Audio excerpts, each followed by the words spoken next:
Hi guys, this is Todd with Real Active Wellness, and today I'm going to talk with you a little bit about the bench press or the chest press in general.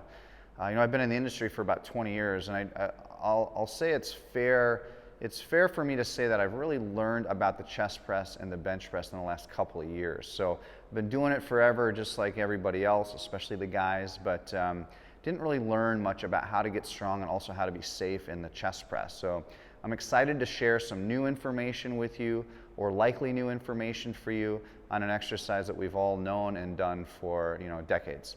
So I'm going to ask Jason to come on over, and he's going to help us to demonstrate.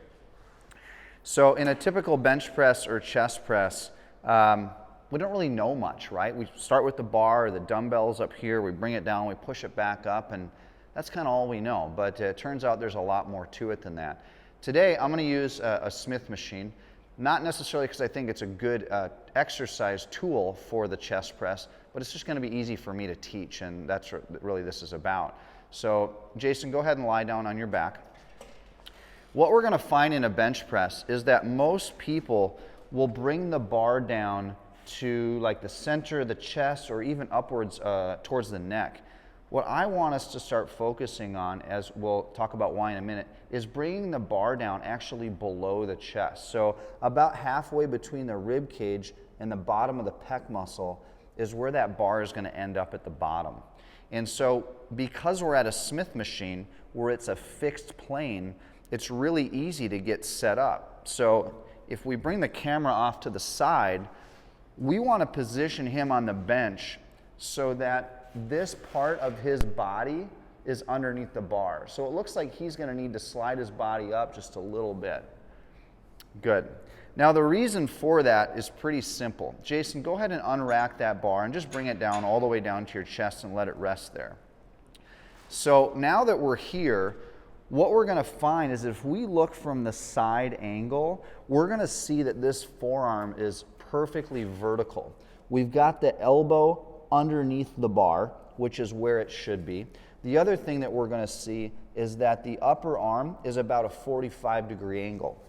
Now, Jason, if you'll slide forward, typically, a little bit more, typically what we see when people bench press elbows wider is their elbows are way out to the side like that. Even though he's got a vertical forearm, because the bar is up too high, the elbows are so far away from his body, and that puts an incredible amount of stress and pressure through the entire shoulder complex. So let's slide you back up until the bar is above here. That's good right there. So now again, we're going to see as he brings the bar down and the arms are at a 45-degree angle, we've got the elbow directly under the bar, so we've got a firm vertical pillar supporting all the weight. And here's the other thing I'm going to have you notice. Right now, you're going to see his elbow is below the bench.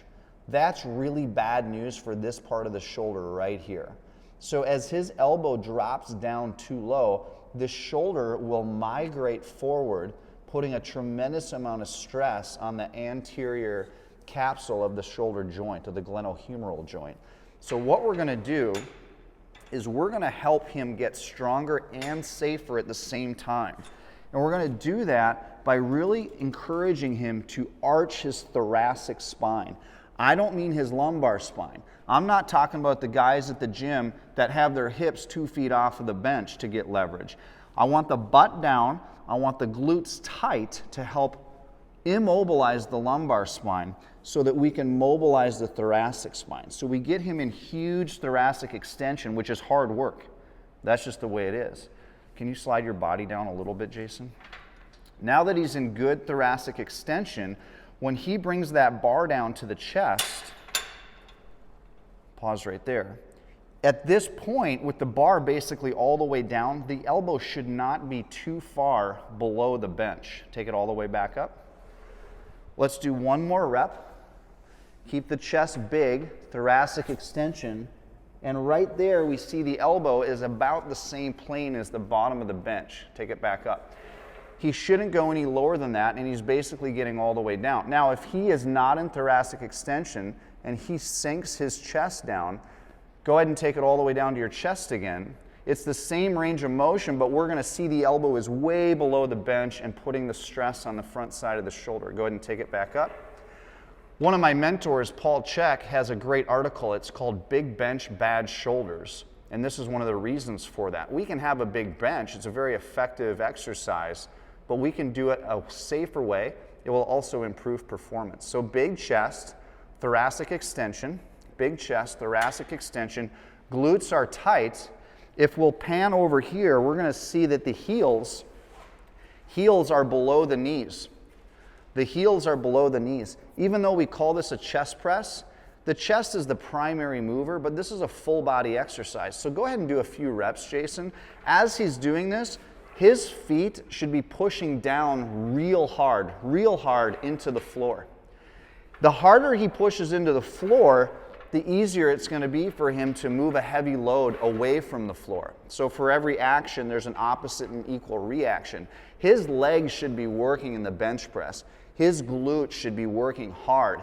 His abs and core muscles should be working really hard to immobilize or stabilize the spine so that it has so that his shoulders and arms have a strong platform to work off of. Go ahead and rack it and take a break, and then go ahead and sit up. So the big things I want to end with on the chest press is you want to go into thoracic extension. You're going to see in another video discussing this concept of spine motion and shoulder function. Thoracic extension frees the shoulder joints. It allows them to move in a better range of motion, creating a safer, more mobile, yet at the same time more stable work environment. You can handle more loads without increasing risk of injury. So again, quick recap, elbows should be in about 45-degree angle.